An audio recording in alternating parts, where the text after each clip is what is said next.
नमस्कार, आप देख रहे हैं न्यूज़ 10 झारखंड और मैं मुकेश राणा। अभी त्रिस्तरीय पंचायत चुनाव चल रहा है और आज तीसरे चरण का चुनाव प्रचार आज थम जाएगा और इसी क्रम में आज हम इटखोरी प्रखंड के परसौनी चौक पर हैं और यहाँ से मुखिया प्रत्याशी देवंती देवी की प्रतिनिधित्व कर रहे हैं। मैं इनसे जानना चाहूँगा कि ये जो पंचायत चुनाव में आप मुखिया पद के लिए आए हुए हैं तो किस तरह से आपको जन सहयोग मिल रहा है और क्या आपका मुद्दा होगा। तो हम बात करते हैं यहाँ से जो मुख्य प्रतिनिधि हैं, देवंती देवी के पति हैं। सर, आप मुखिया चुनाव लड़ रहे हैं, किस तरह से लोगों का सहयोग मिल रहा है? बहुत अच्छा सहयोग मिल रहा है। सहयोग समर्थन जो मिल रहा है बहुत हाई प्रेशर में सहयोग मिल रहा है, माने हम कहीं कमज़ोर नहीं हैं। इस चुनाव में क्या आपका मुद्दा रहेगा, क्यों लोग आपको सहयोग करें? सहयोग इसलिए करेंगे कि अगले 12 साल से जो पूर्व मुखिया थे उन्होंने जो माने पंचायत का विकास का जो काम किया वो नगण्य है, कुछ काम नहीं है। और जो भी थोड़ा बहुत काम हुआ है वो जीर्ण शीर्ण अवस्था में पड़ा हुआ है, कहीं रोड फट गया है, कहीं रोड टूट गया है। इसीलिए मैं चुनाव मैदान में आया है कि पंचायत के लोगों को वो भरपूर सहयोग देंगे। जैसे इंदिरा आवास है, वृद्धावस्था पेंशन है और नली गली सब है। माने जब जो आज तक जिस व्यक्ति को अंतिम पैदान पर खड़ा है, जहाँ तक पंचायत के योजना उससे आज तक लाभ नहीं मिला है, मेरा लक्ष्य है कि उसको लाभ पहुँचाने का। जैसा कि अक्सर लोगों का कहना होता है जाति विशेष पर भी कभी कभी चुनाव होता है, तो इस पे आपका क्या कमेंट रहेगा? मुझे जाति विशेष पर चुनाव में नहीं लड़ रहा हूँ, मेरे सभी वर्ग के लोग सहमत हैं और समर्थन दे रहे हैं। जाति पर नहीं लड़ रहा हूँ। अगर आपको जनता का सहयोग मिल जाता है, वोट मिल जाता है, तो आपका पहली प्राथमिकता क्या रहेगी? अगर जनता का परसौनी पंचायत के जनता को अगर पूरा सहयोग मिला और मैं निर्वाचन में निर्वाचित होकर आवें तो मेरा पहला प्राथमिकता है कि जैसे ग्राम लिट्टा में रोड नहीं बना हुआ है, आज तक बरसात आने वाला है, माने वो इतना कीचड़ में माने 5-5 फीट 4-4 फीट कीचड़ में लांग करके अपने गांव जाते हैं। और नहीं तो ये भी नहीं होता है, चौपारण बगल में चौपारण प्रखंड है, उधर से आते हैं। तो मेरा पहला प्राथमिकता है उस रोड का बनवाना। और क्या रहेगा आपका प्राथमिकता? ये बहुत से गरीब लोग हैं जो आज तक इंदिरा आवास नहीं मिला है, कोई लैट्रिन रूम में सो रहा है, कोई प्लास्टिक झाँप के सो रहा है। मेरे पंचायत में कंटाही ग्राम में एक गाँव है जो माने केदार पांडे जी नाम उनका है, उनके 5-6 बेटे हैं।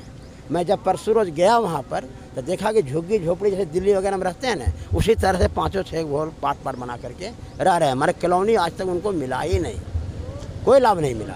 तो मैं वहाँ आश्वासन दिया अगर आप मुझे चुनते हैं तो मैं फर्स्ट में प्राथमिकता मेरा रहेगा आपका इंदिरा आवास बनाने का, यही मेरा लक्ष्य है। जी बिल्कुल, जैसा कि इन्होंने बताया कि अगर मुझे जनता का सहयोग मिलता है तो मेरी पहली प्राथमिकता रहेगी रोड। जहाँ दिक्कत है, जैसा कि इनका एक लीटा ग्राम है, वहाँ पे जाने आने में लोगों को बहुत दिक्कत होती है, दूसरी आवास पे है, तो ये लोगों का अंतिम व्यक्ति तक अपना लक्ष्य को लेकर जाना चाहते हैं और जहाँ तक नहीं पहुँच पाए, इन 12 वर्षों में विकास का कार्य नहीं पहुँच पाया है, तो वहाँ तक इनका सोच है कि मैं वहाँ तक पहुँचूँ और लोगों का सहयोग करूँ, चाहे वो वृद्धा पेंशन हो, आवास हो या जितने भी सरकारी योजनाएं आते हैं उन सभी को लेकर। तो हमारे साथ बने रहिए और यहाँ मैं जनता से भी जानने का प्रयास करूँगा कि लोगों का क्या इनका सहयोग में क्या कहना है।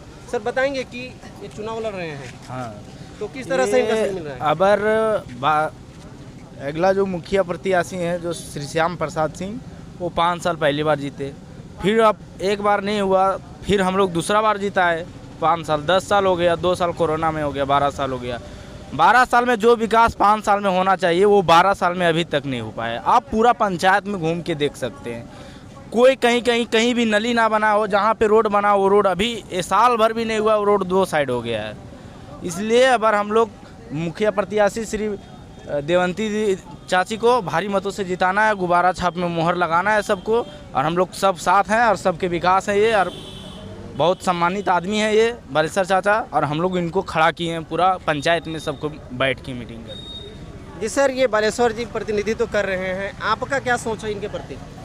देखिए, हमारे परसौनी पंचायत की जनता जान चुकी है और ठान चुकी है कि इस मर्तबे हमको परिवर्तन लाना है, क्योंकि हमारे परसौनी पंचायत की जनता को अपना हाथ जोड़ते जोड़ते 12 साल बीत गया, लेकिन सरकारी लाभ नहीं मिल पाया। इसलिए इस वर्ष परसौनी पंचायत की जनता ठानी है और परिवर्तन लानी है।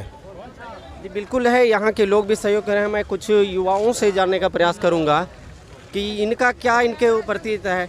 बताएंगे, क्या नाम है आपका? सचिन कुमार पांडे। क्या लगता है इस बार चुनाव में क्या बदलाव होने जैसा है? हाँ, बदलाव होने जैसा है। वो ब्लेसर चाचा क्या बोलते, बहुत दिन से थे लेकिन 12 साल में कुछ भी नहीं हुआ उसके अंदर में।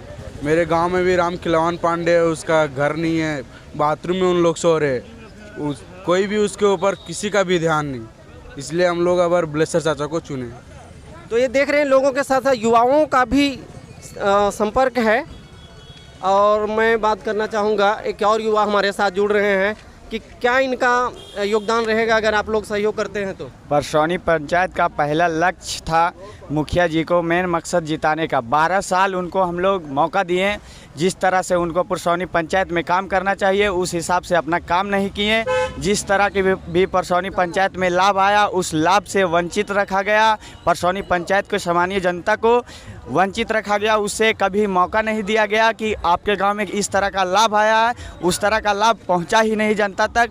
किसी के अगर आवास योजना मिला तो उस पर अगर आवास योजना मिला भी तो उससे 20,000 लेकर आवास योजना मिला। किन्हीं को अगर वृद्धा पेंशन मिला तो उसको 500 घूस लेकर मिला। किन्हीं को अभी इतना हमारे पंचायत में कठिनाई है कि नली, रोड, गली हर जगह पे इतना समस्या है। कहीं पूरा पंचायत में 12 साल में आपको नहीं विकास कर नज़र आएगा जो 5 साल में जो विकास होना चाहिए। तो इसीलिए हम लोग पूरा परसौनी पंचायत में सभी मिलकर देवंती देवी को खड़ा किए हैं कि नए उम्मीदवार के रूप में कि ये हमारे गांव के नया ओर से 2022 में इतिहास बदलें और विकास का एगो नया छोरे मतलब तैयारी करें। यही बिल्कुल बिल्कुल जोश के साथ में युवा भी इनको सहयोग कर रहे हैं और इनका मकसद है कि इस बार अगर मुखिया बदलते हैं तो पंचायत का विकास भी बदलेगा और इतिहास भी रचेगा। तो आइए बने रहिए न्यूज़ 10 के साथ में। मैं और सबसे बड़ी बात है जितने भी लोग यहाँ पे हैं इन सबों में खास है, देखिए ये चलने से असमर्थ हैं और ये इस चुनावी दौर में है। आज अंतिम दिन है चुनाव प्रचार का और ये यहाँ पे चुनावी प्रचार में शामिल हुए हैं। इनसे हम बात करेंगे कि क्या ये चाह रहे हैं और क्यों ये इनके पीछे पड़े हुए हैं, बताएंगे सर? मेरा इनका समर्थन का 2 कारण है कि हमारे मुखिया जी 12 साल से मुखिया रहे हैं। जैसा कि आप मुझे देख पा रहे हैं 5 वर्षों से हम राशन कार्ड के लिए उनके घर और पंचायत भवन के चक्कर लगाते रह गए। 5 वर्ष तक मेरा कोई राशन कार्ड नहीं बना। अंतिम में हार के हम डीसी महोदय के पास गए, डीसी महोदय का आवेदन दिए, उनसे हम बात किए और मात्र 30 मिनट में मेरा राशन कार्ड बनकर तैयार हो गया।